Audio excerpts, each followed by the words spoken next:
ये त्वक्षरमनिर्देश्यम् अव्यक्तं पर्युपासते सर्वत्र गमचिन्त्यं च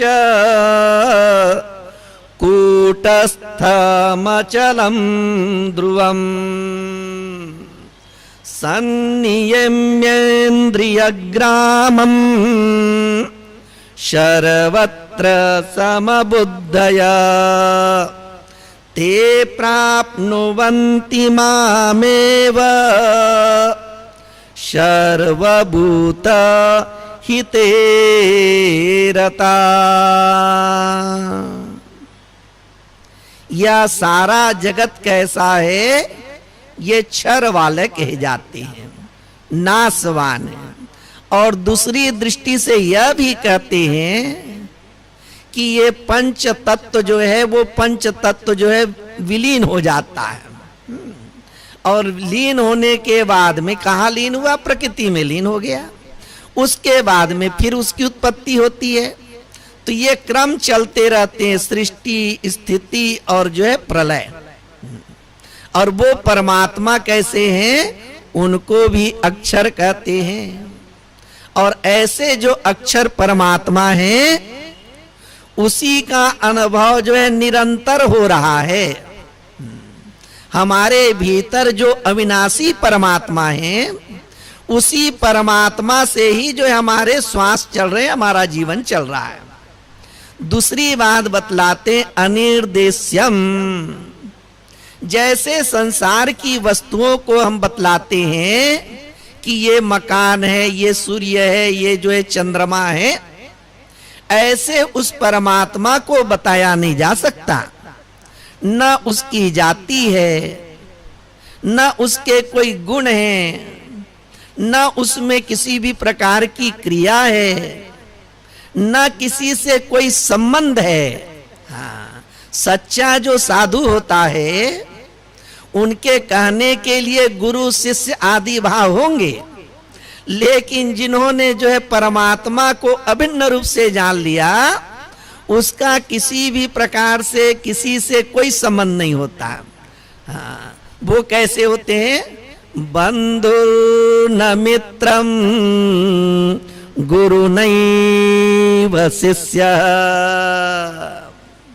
जिस परमात्मा को जान करके वो अपने आप को सर्व से रहित जान गए, तो उनका क्या है, न बंधु है, न मित्र है, न गुरु है, न शिष्य है।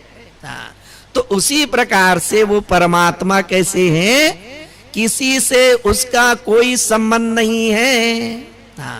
तो ऐसे परमात्मा को कैसे जानते हैं।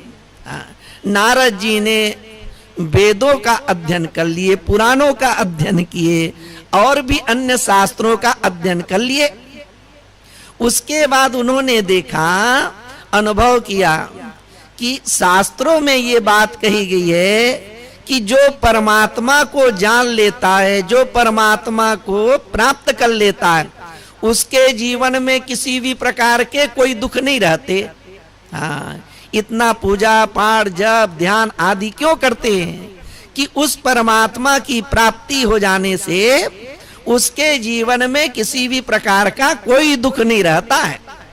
तो हम जो पूजा अर्चना आदि करते हैं और भगवान से प्रार्थना करते हैं कि हे प्रभु, आप जो है दुख हरता हैं, किनके दुखों का हरण करते हैं, जो भगवान की शरण में जाते हैं उसके दुखों को दूर करते हैं। हाँ, जिनको भगवान के प्रति आस्था ही नहीं है, जो भगवान की शरण में गए नहीं हैं, उनके दुखों को भगवान जो है दूर नहीं करते। एक शर्त रख दे हैं, एक नियम रखे हैं कि जो भगवान की शरण में आता है वही भगवान की कृपा का अनुभव करता है। तो नारद जी ने अनुभव किया, इतने शास्त्र को मैं पढ़ लिया, लेकिन मेरे जीवन में अभी भी जो है शोक मोह भरा पड़ा हुआ है। तो वे गए सनकादि ऋषियों के पास और उन्होंने बताया कि मेरे जीवन में अभी भी वह स्थिति नहीं आई जिस स्थिति के संबंध में शास्त्रों में बात कही गई है, तरति शोकम आत्मवित, जो अपने आप को जान लेता है, हम अपने आप को मनुष्य के रूप में जानते हैं, किसी के पुत्र के रूप में जानते हैं, किसी के पिता के रूप में जानते हैं। ये कोई जो है ये कैसा है, ये तो लौकिक व्यवहार वाली बातें हैं। हाँ, ये कैसा है, लौकिक व्यवहार के लिए है। पारमार्थिक दृष्टि से कैसे है, पारमार्थिक दृष्टि से तो जो है वो हम सतचित आनंद स्वरूप हैं। तो ये जो शाब्दिक ज्ञान है, शास्त्र में जो बातें कही गई है उनको हमने पढ़ लिया, सुन लिया, प्रवचन कर दिए, इतने मात्र से उसका फल प्राप्त नहीं होता है। तो सनकादि ऋषियों ने कहा, देवर्षि नारद, आप जो है ना केवल शास्त्रों में अभी जो बातें लिखी गई है उसको जानते हैं, अभी जो है वो अनुभव हुआ नहीं। जब आपको अनुभव हो जाएगा तब आप जो है संसार के जितने भी प्रकार के धर्म हैं, शोक मोह आदि, उससे आप जो है असंग हो जाएंगे। तो क्या कहते, आश्चर्यो वक्ता कुशलोस्य लब्धा। जब जो है सनकादि ऋषि के समान कोई वक्ता मिल जाए और नारद जी के समान जो है श्रोता मिल जाए, तो उनको जो है आत्म ज्ञान प्राप्त हो जाता है।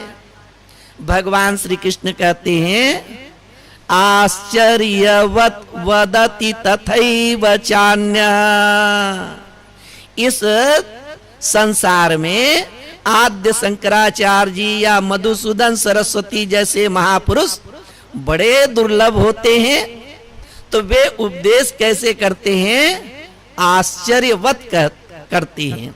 जैसे किसी चीज को हम पहली बार देखते हैं, जब कोई हिमालय जाता है, वहां जो है बर्फ से आच्छादित जो है पर्वत शिखरों को देखता है, उनको बड़ा आश्चर्य होता है। कोई जो है कन्याकुमारी में जाता है, वहां सागर को देख करके आश्चर्य होता है। उसी प्रकार से ये जो व्यापक परमात्मा है उसका दर्शन जब करता है, उसकी जब अनुभूति होती है, तो उनको जो है परम आश्चर्य होता है।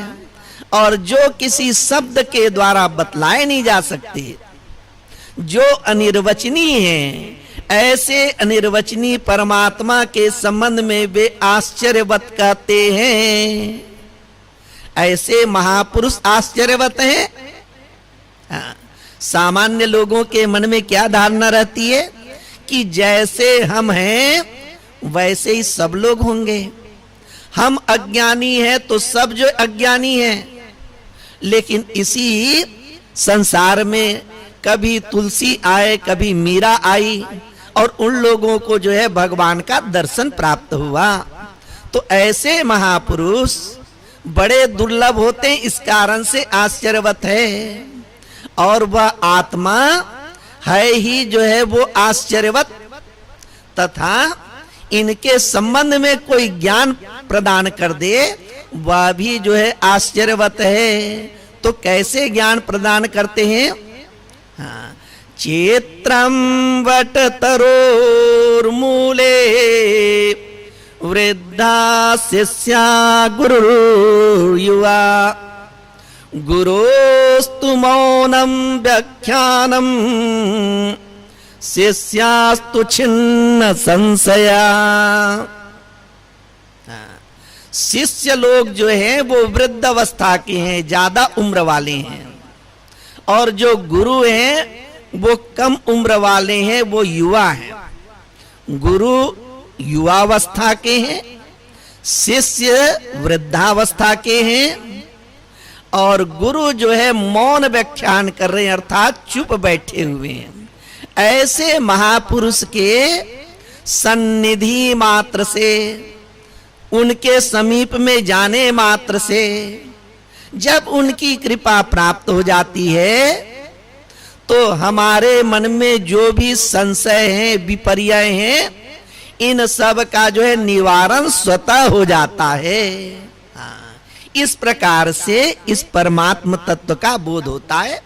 ये बातें शास्त्रों में बताई गई है। एक राजा जो है वन में गए और वहां भ्रमण कर रहे थे। उन्होंने देखा कि वहां पर एक अद्भुत पक्षी है जो दिखने में सुंदर है और मनुष्य की वाणी से जो है बातें भी कर लेता है। उन्होंने उसको पकड़ करके ले आए, अपने राजमहल में रखे। उसके जो है देख रेख के लिए कई सेवक उस तैयार कर दिए। एक बार राजा ने जो है अपने मंत्री को कहा कि देखो वन में एक कोई सिद्ध महापुरुष है, उनको भूतकाल का, भविष्य काल का, वर्तमान काल का ज्ञान रहता है। हमारे राज्य में अनेक प्रकार की समस्याएं हैं, मेरे मन में अनेक प्रकार की जिज्ञासा है। ये सब को जो है तुम उस सिद्ध संत से जो है पता करके आना। जब मंत्री जाने लगे तो उस पक्षी ने कहा कि हे मंत्री, मेरा भी एक प्रश्न है। उस सिद्ध महात्मा से पूछना कि मुक्ति कैसे मिलती है। मंत्री गए, महापुरुष को प्रणाम किए। राजा के जितने भी प्रश्न थे उन सब प्रश्नों का उत्तर मिल गया। उसके बाद मंत्री ने जो है विनय पूर्वक उस महापुरुष से कहा कि राजा ने एक पक्षी पाल करके रखा है, उस पक्षी की जिज्ञासा है, उस पक्षी का एक प्रश्न है कि मुक्ति कैसे मिलेगी। जैसे ही मंत्री ने प्रश्न किया, जो महात्मा चुपचाप शांत बैठे हुए थे, प्रश्न सुनते ही छटपटाने लगे। हाँ, मंत्री को बड़ा आश्चर्य हुआ कि अचानक इस महापुरुष को हुआ क्या। कुछ देर के बाद में ठीक हो गए, चुपचाप शांत बैठ गए। मंत्री ने प्रणाम करके वहां से विदा ली। वापिस जब आए, राजा को जितने प्रश्नों के उत्तर उन्होंने सुना था वो सब जो है उत्तर सुना दिए। उसके बाद में राजा से कहा कि मैंने जब इस पक्षी के प्रश्न को महापुरुष के पास में प्रस्तुत किया तो बड़ी जो है विलक्षण बात हुई। वो महात्मा अचानक जो है छटपटाने लगे और मूर्छित से हो गए। जैसे ही जो है ये बात मंत्री के द्वारा कही गई, वह पक्षी छटपटाने लगा और वह भी मूर्छित हो गया। राजा की दृष्टि गई, तुरंत पिंजड़े से पक्षी को बाहर निकाले और उसमें जो है कुछ जल छिड़के। जल छिड़कने के बाद ही जो है वह पक्षी जो है ना वह उड़ गया। क्या बात बतलाती हैं? उस परमात्मा की प्राप्ति के लिए या इस संसार से जिसको मुक्त होना है तो एक जो है परम व्याकुलता हो। हाँ, ज्ञान के मार्ग में परम जिज्ञासा और भक्ति के मार्ग में भगवान को प्राप्त करने की परम व्याकुलता हो, तभी वो भगवान को प्राप्त कर सकता है। गोविंद जय जय, गोपाल जय जय।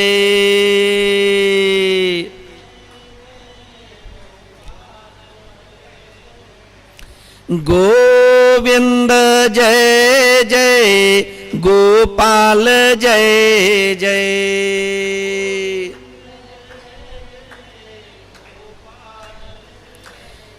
राधा रमण हरि गोविंद जय जय।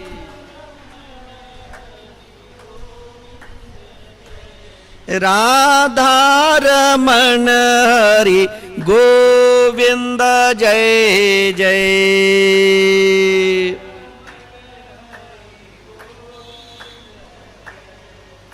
गोविंद जय जय, गोपाल जय जय।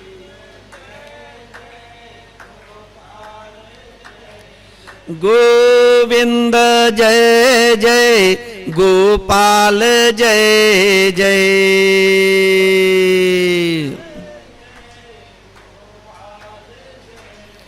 राधा रमण हरि गोविंद जय जय।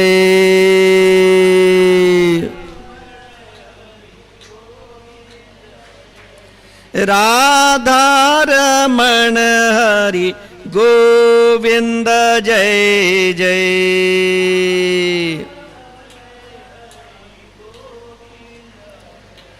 बोलिए श्री कृष्ण चंद्र भगवान की जय। वो परमात्मा अव्यक्त है और यह संसार व्यक्त है। व्यक्त उसको कहते हैं जिसका अनुभव, जिसका ज्ञान इंद्रियों के द्वारा होता है। रूप का ज्ञान आँख से होता है, शब्द का ज्ञान जो है कान से होता है। कौन सी वस्तु जो है कठोर है, मुलायम है, गर्म है, ठंडा है, इसको स्पर्श करके जान जाते हैं। खाने की जो चीजें हैं वह नमकीन है या मीठी है, इसको चख करके जान जाते हैं। गंध का ज्ञान जो है नाक के द्वारा हो जाता है। इस प्रकार से पंच ज्ञानेंद्रियां हैं। पंच ज्ञानेंद्रियों से पंच विषय का ज्ञान होता है। अब वो परमात्मा ऐसे हैं जिनको जो है ना तो हम आंखों से देख सकते हैं, ना हाथों से छू सकते हैं। तो ये जो हमें नेत्र प्राप्त है, इन नेत्रों के द्वारा व्यक्त चीजों को हम जो है देख लेते हैं। और परमात्मा का जो ऐश्वर्य रूप है, विराट रूप है, विश्व रूप है, उसे तो जब भगवान की कृपा प्राप्त होती है या फिर जो है हमारे हृदय में भक्ति हो, तब हम जो है उस विश्व रूप को देख पाने में समर्थ होते हैं। उसके लिए दिव्य चक्षु चाहिए। और जो परमात्मा का जो अव्यक्त रूप है वह कैसा है? वह स्वयं प्रकाश रूप है, वह हमसे भिन्न नहीं है। तो जो स्वयं प्रकाश रूप है उसको ना तो हम इन आंखों से देख सकते हैं, ना जो है दिव्य चक्षु से देख सकते हैं। उसके अनुभव के लिए ज्ञान चक्षु चाहिए, वह स्वतः ही बोध स्वरूप है। इस प्रकार से जो है उस अव्यक्त परमात्मा के बारे में कही जाती है। अच्छा, अब ये जो सगुण साकार जो परमात्मा है, इसका जो दर्शन होता है या इसका चिंतन करते हैं तो हमारे जीवन में पूर्ण रूपेण जो है समस्याओं का समाधान नहीं होता। जैसे जो है अर्जुन भगवान के साथ में है और भगवान के द्वारा गीता भी सुन लिए, और सुन लेने के बाद में क्या सुने उन्होंने? यही सुने ना कि जातस्य ही ध्रुव मृत्यु ध्रुवम जन्म मृतस्य च। और वो आत्मा कैसा है? देहि नित्यम अवध्योयम देहे सर्वस्य भारत। तो हम लोग जैसे शाब्दिक ज्ञान प्राप्त कर रहे हैं वैसे ही शाब्दिक ज्ञान अगर कहीं हो तब तो फिर उसका कोई विशेष महत्व तो नहीं होगा। तो अर्जुन ने भगवान के द्वारा गीता का श्रवण कर लिए, भगवान श्री कृष्ण के साथ में रहते भी हैं, लेकिन जब अभिमन्यु का वध हो गया, सामान्य व्यक्ति की भांति वो भी जो है शोक में डूब गए। तो इस प्रकार से अवतार काल में और अनवतार काल में ये देखने में आता है कि भगवान का दर्शन तो हुआ लेकिन समस्याएं बनी रही। हम भी जो है भगवान का चिंतन करते, भगवान का दर्शन करते हैं, तो जब तक के भगवान के विग्रह का दर्शन कर रहे हैं और जब तक जो है हमारे मन में भगवत भाव बने हुए तब तक हमारे भी जीवन में समस्याएं नहीं रहती है।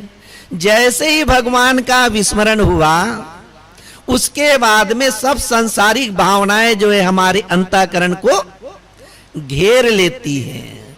ये सगुण साकार जो परमेश्वर है, इसका दर्शन करने पे व्यक्ति को जो है ना ऐसा नहीं है कि अब उसके जीवन में किसी भी प्रकार का संशय ना हो, किसी भी प्रकार की समस्या ना हो, किसी भी प्रकार के दुख ना हो, ऐसी बात नहीं है।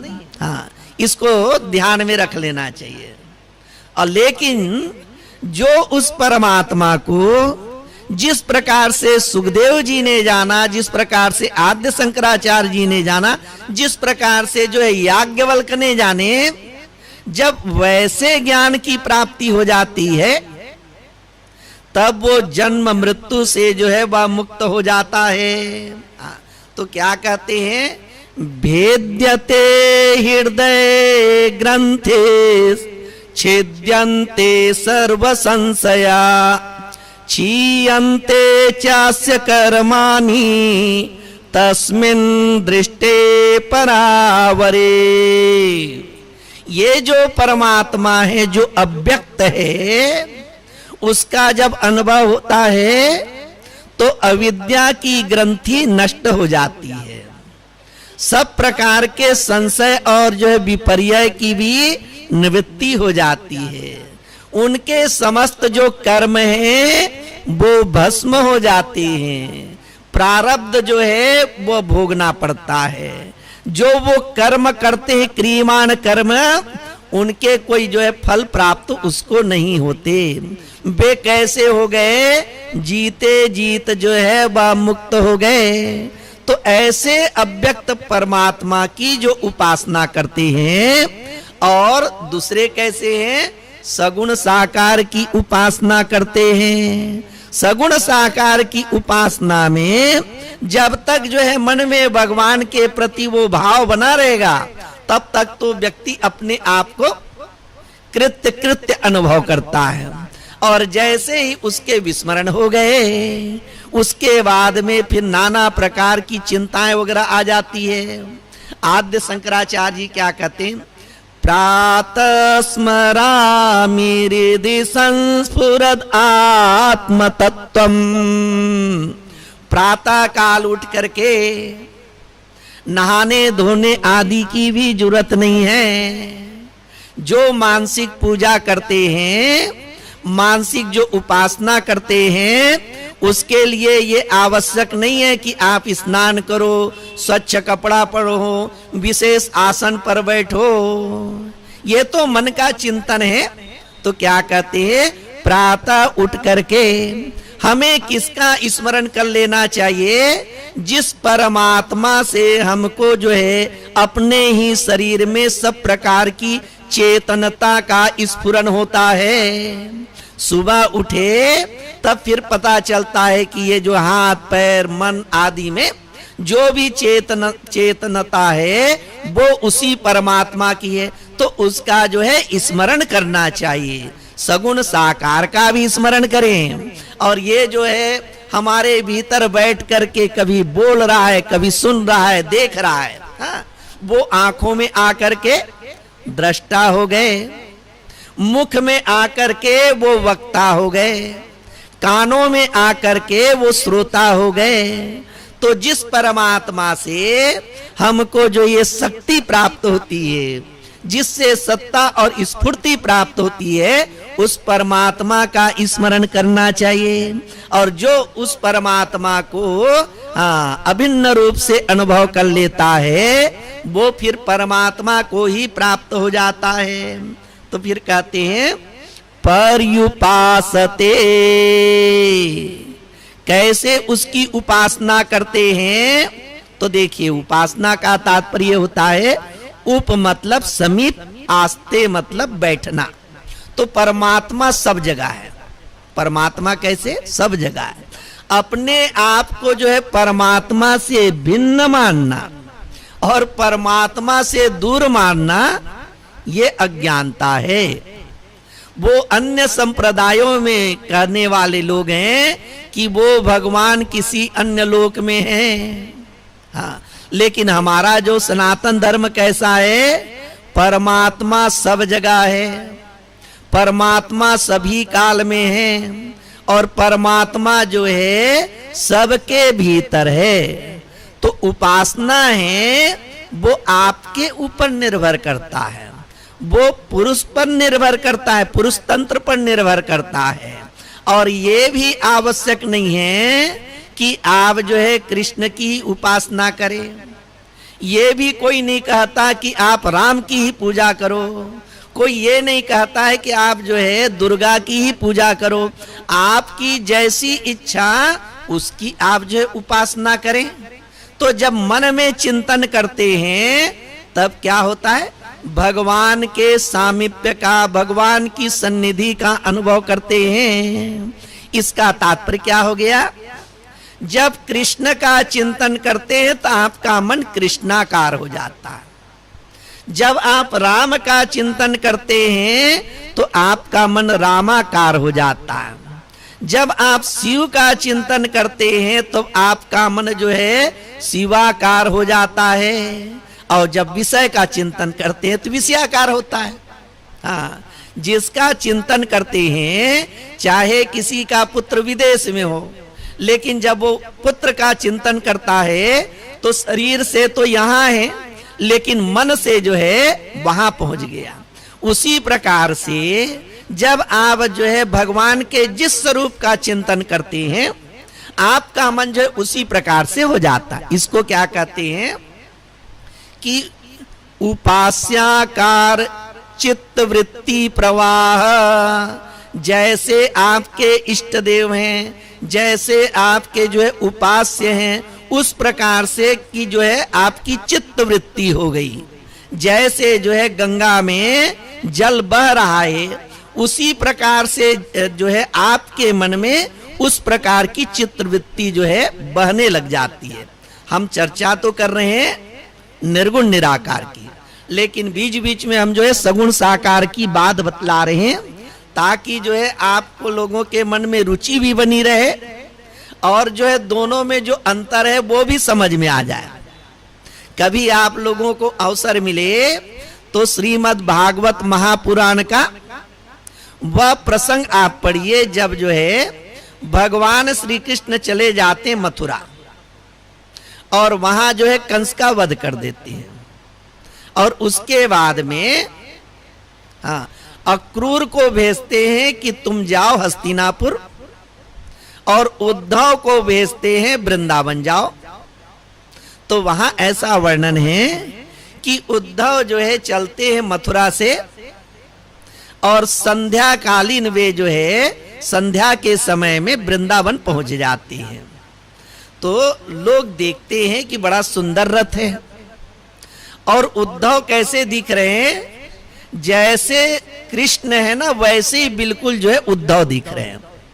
हाँ, ये क्या बतलाना है, अब भगवान जाने, भगवान की लीला है। लेकिन हम लोग तो यही मानते हैं कि जीव और ईश्वर में किसी भी प्रकार का न वहां पर स्वरूपता भेद है, न जो है दोनों के जो है वह विग्रह में भेद है।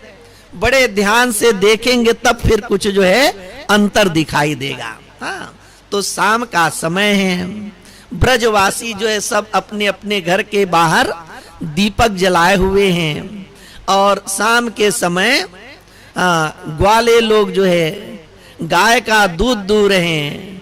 इस प्रकार से सब जो है वहां का सुंदर चित्रण किया गया है। जाते हैं नंद बाबा और जो है यशोदा माता से मिलते हैं, और फिर जो है नंद बाबा वहां पर उद्धव को बतलाते जाते हैं।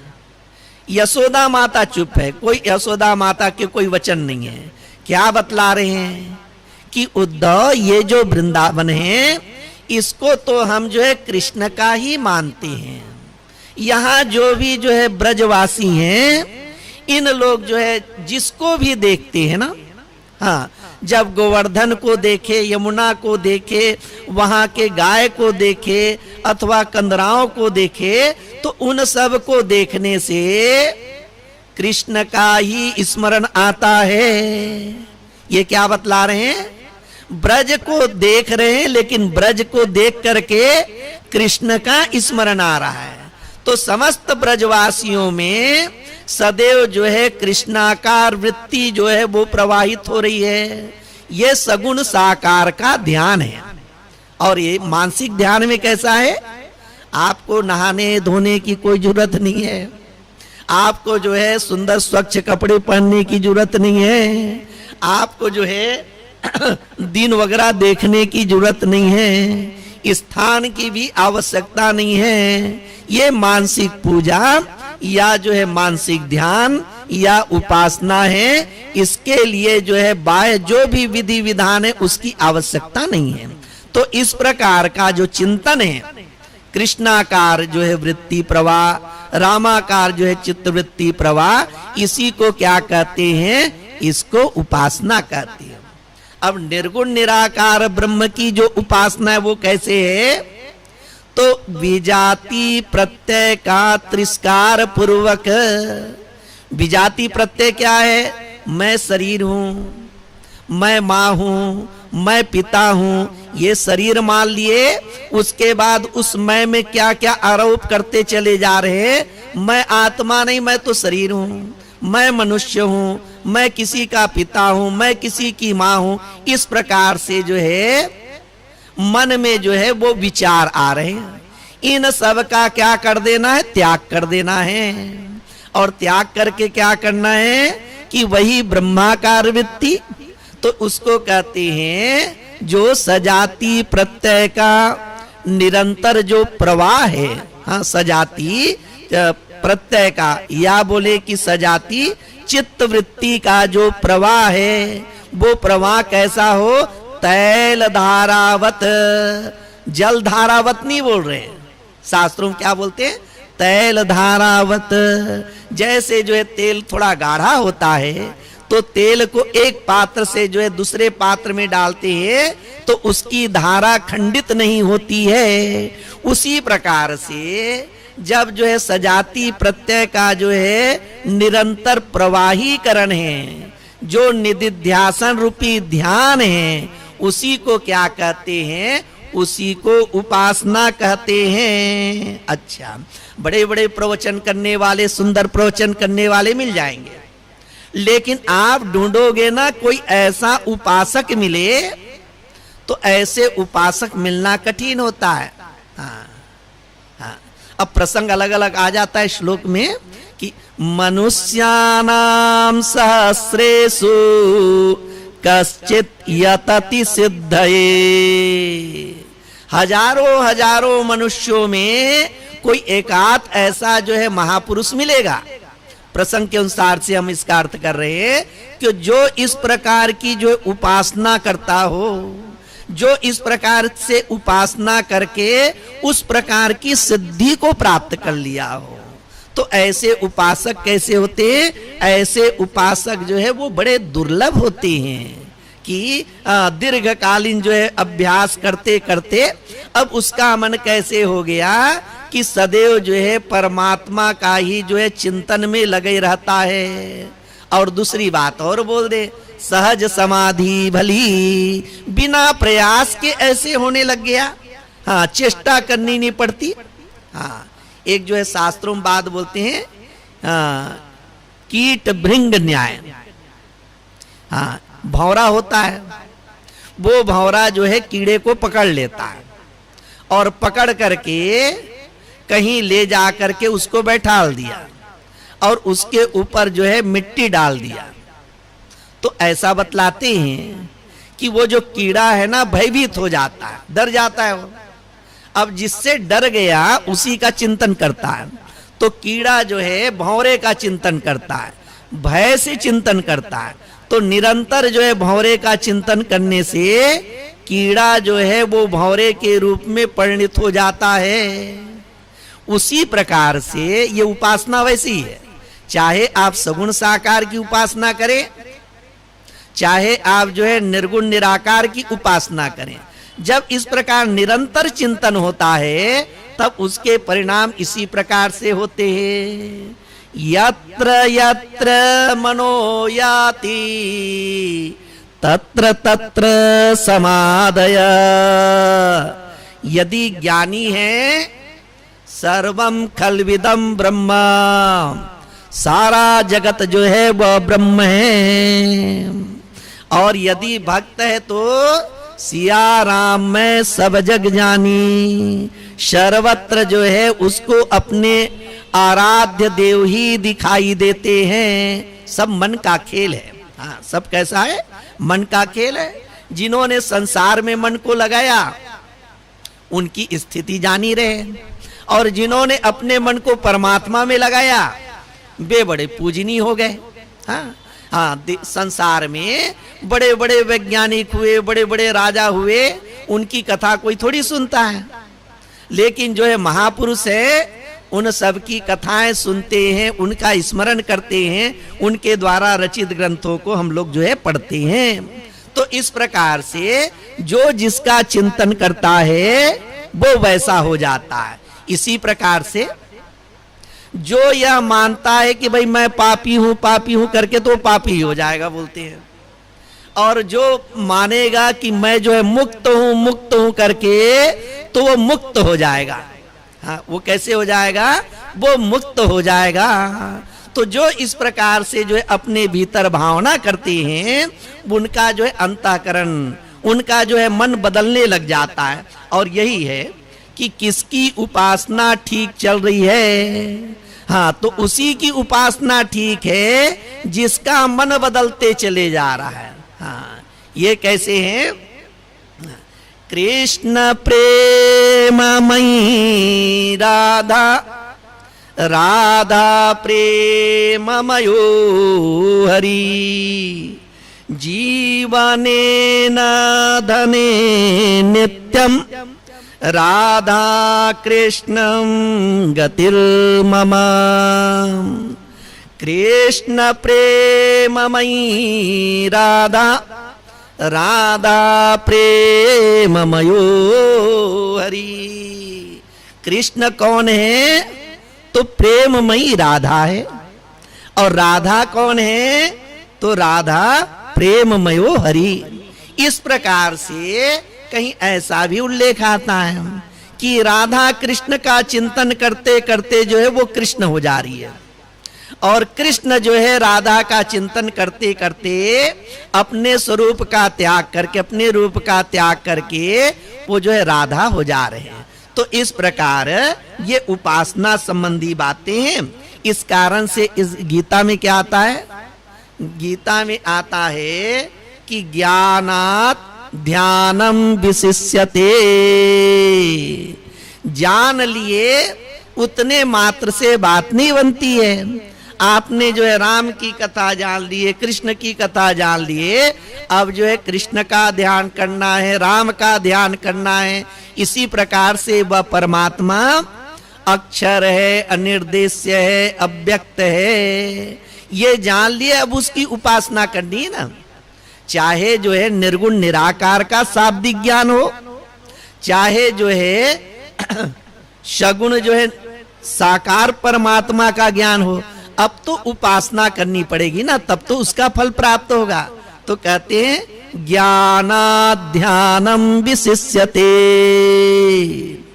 रामचरितमानस का सम्यक ज्ञान हो गया, लेकिन अब राम का ध्यान करेंगे तब तो जो है राम का दर्शन प्राप्त होगा। हाँ, तो इस प्रकार क्या कहते हैं? शाब्दिक ज्ञान की अपेक्षा ध्यान कैसा है? ध्यान जो है वो श्रेष्ठ है। अब जिन जिन लोगों ने वैसी उपासना की, हाँ, उन लोगों को जो है उसकी उपलब्धि हुई। चाहे व्यक्ति का जीवन जैसा भी हो, हाँ, इसी जीवन में कोई व्यक्ति जो है बड़ा दुराचारी है या जो भी है, नास्तिक है, लेकिन जैसे ही संत की कृपा प्राप्त हो गई और वे जो है आध्यात्मिक जीवन में जो है साधना करने लग गए, तो इसी जीवन में उसको जो है परमात्मा की प्राप्ति हो जाती है। जैसे जो रत्नाकर थे, अब वो लोगों को जो है लूट पाट करके अपने परिवार का पालन पोषण करते थे। एक बार जो है उनकी मुलाकात जो है नारद जी से हो गई। नारद जी को भी उन्होंने जो है बांधा, उनसे भी लूटना चाहा। नारद जी ने उनसे प्रश्न किए कि तुम जो ये हिंसक कार्य करते हो, ये पाप कर्म कर रहे हो, और ऐसे ही लोगों की धन संपत्ति लूट करके अपने परिवार का पालन पोषण करते हो, क्या तुम्हारे पाप का हिस्सा भी तुम्हारे परिवार के लोग जो है ग्रहण करेंगे? तो रत्नाकर ने कहा, जब मैं धन लेकर के जाता हूं तो जो भी धन के साथ में जो है हम खरीदते वगैरह हैं, उन सब के धन, उस धन से जो है उपभोग प्राप्त करते हैं। जब धन का हिस्सा लेते हैं तो वैसे ही पाप का भी हिस्सा ले लेंगे। नारद जी ने कहा कि पता करके आओ तो भला। तो रत्नाकर गए, अपने परिवार के सदस्यों से पूछा, तो परिवार के लोगों ने कहा कि तुम पाप करते हो, उस पाप का फल जो है तुम जानो, हम क्यों जो है उस पाप के फल को भोगेंगे। बस इतने मात्र से रत्नाकर को क्या हो गया, विवेक हो गया, और फिर जो है वे भगवान का भजन करने लगे। गोस्वामी तुलसीदास जी क्या कहते हैं, उल्टा नाम जगत जपत जगु जाना, उल्टा नाम जपत जगु जाना, वाल्मीकि भय ब्रह्म समाना। गोस्वामी तुलसीदास जी क्या बोलते हैं कि उल्टा नाम जपत जगु जाना, ये जगत के लोग इस प्रकार से जानते हैं। इसका तात्पर्य यही कर लीजिए कि भाई वो कैसे जपे, क्या किए, भगवान जाने, लेकिन लोग जो है इसी प्रकार से मानते हैं। और फिर वाल्मीकि कैसे हो गए, ब्रह्म को प्राप्त हो गए। तो इस प्रकार से सगुण साकार की उपासना में श्रद्धा भक्ति की ही विशेषता है। उसमें कुछ जो है त्रुटियां भी होती हैं, गलती भी होती है। हाँ, तो ये क्या है, इसको अर्थवाद माने। हाँ, आप मंत्र जप कर रहे हैं, भगवान नाम ले रहे हैं, उसमें कोई त्रुटि हो, कुछ दोष हो, राम के बदले यहाँ तो और भी उल्टा बोल दे रहे हैं ना, तो गलती भी हो, लेकिन भगवान के प्रति भक्ति है, इस कारण से कोई उसका उल्टा परिणाम नहीं होगा। जैसे कोई काम जो है कर रहे हैं, अगर कहीं उसमें गलती हो तो उल्टा फल देगा वो। हाँ, व्यवसाय शुरू किए लाभ के लिए, गलती किए तो जो है घाटा हो गया। दवाई लिए जो है रोग दूर हो करके, लेकिन ठीक से दवाई नहीं लिए तो रोग दूर होने के बजाय जो है रोग और बढ़ जाएगा। लेकिन यहाँ कैसे भक्ति का मार्ग, यदि भगवान के प्रति भक्ति है और जो है अनजाने में कहीं गलती हो जाती है, तो उससे कोई उल्टा फल मिलने वाला नहीं है। भगवत कृपा से जो है उसको सद्गति ही प्राप्त होती है। तो ये क्या है, भगवान नाम का जो है अर्थवाद है, प्रशंसा है। एन केन प्रकारेण आप जो है भगवान का भजन तो करो, उसमें भगवान के भजन करने में सबका कल्याण होता है। अच्छा, अब अगला क्या बतलाते हैं, सर्वत्र गम चिंत्यम च कूटस्थमचलम ध्रुवम। ये अक्षर अव्यक्त अनिर्देश्य जो परमात्मा है वो कैसे हैं, वो सर्वत्र गम अर्थात सर्वव्यापी है। सर्वव्यापी का तात्पर्य हो गया सर्व देशों में है। हाँ, अर्थात उसमें देश की परिच्छिन्नता नहीं है।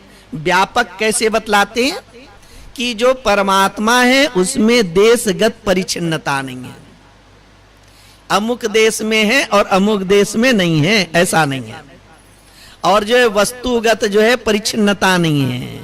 हाँ, इसमें है और उसमें नहीं है, ऐसी बात नहीं है। और द्वापर में हुए, त्रेता में हुए और कलयुग में नहीं है, ऐसी बात नहीं है। तो उसमें कालगत परिच्छिन्नता नहीं है। जो परमात्मा है वो कैसे सब देशों में है, सब कालों में है और सब वस्तुओं में है। यहाँ तो बतला रहे हैं सर्व देशों में है। हाँ, अब सर्व देशों को मान लेंगे तो क्या हो गया, ये नहीं है कि वो कृष्ण वृंदावन में ही है, वे परमात्मा केवल जो है द्वारका में ही है, ऐसा नहीं है। वो परमात्मा केवल जो है जगन्नाथपुरी में, ऐसा नहीं है। कहीं आप जो है मंदिर में भगवान का दर्शन करने गए तो ऐसा नहीं है कि आपको जो है निकट से दर्शन करने का अवसर नहीं मिला, तो और दूर से आपने दर्शन किए तो आपको कम आशीर्वाद मिलेगा। और जो निकट गए उसको बहुत ज्यादा आशीर्वाद मिलेगा, ऐसा नहीं है। परमात्मा सर्वत्र है। कहीं भी आप चले जाओ, वैष्णो देवी भी जाओगे तो वहां भी जा करके उस वो जो है वैष्णो देवी को अपने हृदय में ही अनुभव करना है। ये बात अगर कहीं समझ में आ जाए तो सारी दौड़ जो है वो समाप्त हो जाएगी। इस पर विश्वास नहीं होने से व्यक्ति जो है भीड़ों में जाते हैं, हाँ, फिर जो है कहीं भगदड़ होता है, कहीं जो है और कुछ दुर्घटनाएं हो जाती है। हाँ, जहां संभव हो आसानी से सहजता से दर्शन हो वहां जाना चाहिए। जब मालूम चल गया कि भाई इतनी भीड़ है और ऐसी ऐसी दुर्घटना घट रही है, फिर भी व्यक्ति जो है इस शास्त्र की बातों पर विश्वास न करने के कारण से वो वहां जाते हैं। फिर ऐसे भी कट्टर भक्त होते हैं, वो कहेंगे कि जी अमुक स्थान का तो हम पानी भी नहीं पिएंगे, वहां हम तो जो है इस तीर्थ को छोड़ेंगे ही नहीं। तो वो परमात्मा तो जो है सर्वत्र है, वो तीर्थों की महिमा है। हाँ, मंदिर में जो मूर्ति स्थापित की गई है उसकी भी महिमा है, लेकिन वो परमात्मा सर्वत्र है। उसी को क्या बोल रहे हैं, वो सर्वव्यापी है। कैसे सर्वव्यापी है? जैसे आकाश सर्वत्र है। हाँ, कैसे है? जैसे आकाश सर्वत्र है, उसी प्रकार से वो परमात्मा जो है आकाश के समान जो है वो सर्वत्र है। ऐसे मान करके उनकी आराधना करनी चाहिए। निराकार परमात्मा आकाशवत हो गए। भगवान क्या कहते? सूत्रे मणि गणा इव।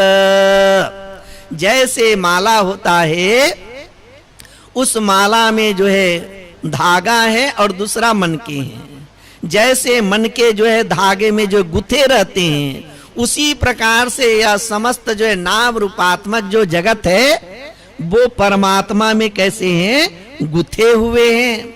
हम सब किसमें हैं? हम सब का अधिष्ठान करना चाहिए, अंदर बाहर से वो परमात्मा ही परमात्मा है।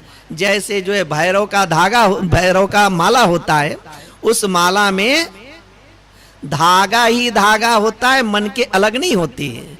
जैसे रुद्राक्ष के मन के हो गए, जैसे तुलसी के मन के हो गए, तो कोई जो है उसको रस्सी से बनाया, कोई जो है सोने से बनाया, तो जो है रुद्राक्ष के मन के अलग हो गए और जिसमें गुथा हुआ है वो अलग हो गया।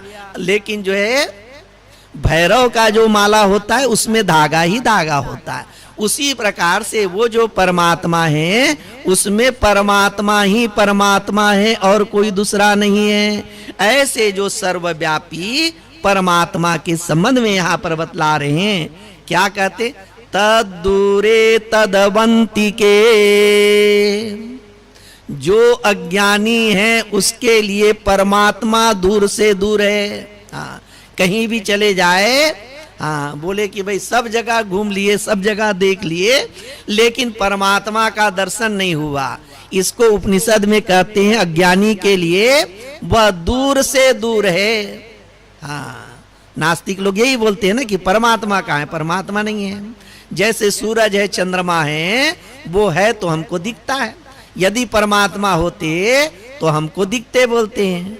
तो क्या कहते हैं कि उसके लिए नहीं है, और जो ज्ञानी है उसके लिए वह नजदीक से नजदीक है, वह सबसे निकटतम है। सबसे निकटतम का तात्पर्य हो गया वही परमात्मा ही जो है हमारी आत्मा है, वही परमात्मा हमारी आत्मा है। तो इस प्रकार से वह जो है परमात्मा कैसे है? सर्वव्यापक है, सर्व देशों में है। हाँ, तो मन में कभी ऐसे कि कुछ लोगों का एक प्रकार से खेद रहता है कि हम अमुक तीर्थ नहीं गए, यहीं बैठे बैठे आप ध्यान कर लो, परमात्मा जो है आपको वहीं दर्शन देंगे। जो वृंदावन में ध्यान करता है भगवान उसको वहां दर्शन देते हैं। जो चित्रकूट में बैठ करके ध्यान करते हैं चित्रकूट में दर्शन प्राप्त हो जाता है। वो परमात्मा रण में भी है और वन में भी है, वो परमात्मा सर्वत्र है।